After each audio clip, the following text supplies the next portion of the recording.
तो फ्रेंड्स, कैसे हो। स्मार्ट गुरु चैनल पर आपका स्वागत है। आज हम बात करेंगे कि आपको कपड़े पहनते समय किन बातों का ध्यान रखना चाहिए।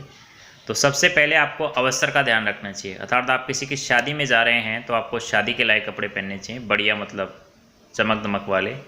अगर आप किसी की अंतिम यात्रा में जा रहे हैं तो आपको अंतिम यात्रा में जैसे कपड़े पहने जाते हैं, यानी कि आप एकदम न्यू कपड़े पहन करके अंतिम यात्रा में ना जाएं। दूसरा होता है अपनी आयु के आधार पर, अर्थात आपको अपनी उम्र के हिसाब से कपड़े पहनने चाहिए। मान लीजिए आप 20 साल के अंदर आप पहनते थे, जीन्स पैंट वगैरह पहनते हैं, तो आप बुढ़ापे में अंदर जीन्स पैंट ना पहने, क्योंकि आपको वो शोभा भी नहीं देता है और आपके शरीर के हिसाब से भी वो ठीक नहीं है।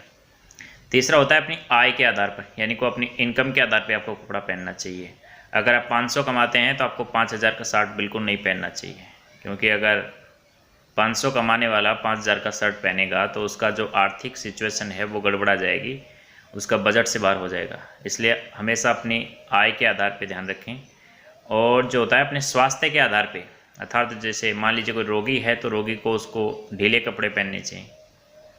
एक होता है अपने कार्य क्षेत्र के हिसाब से, मान लीजिए आप ऑफिस के अंदर काम करते हैं तो आपको ऑफिस लेवल के हिसाब से कपड़े पहनने चाहिए। आप मजदूरी का कार्य करते हैं तो आपको मजदूरी के हिसाब से, यानी कि आपको पुराने कपड़े पहन कर जाना चाहिए। ऑफिस में है तो आपको चमक धमक बढ़िया सूट वूट पहन के जाना चाहिए।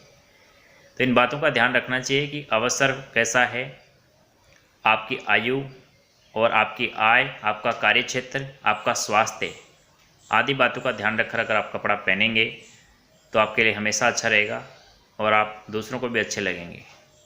कुछ लोग क्या होते हैं, दिखावे के चक्कर में महंगा महंगा पहन लेते हैं, फिर उनका जो आर्थिक जो सिचुएशन है वो गड़बड़ा जाता है।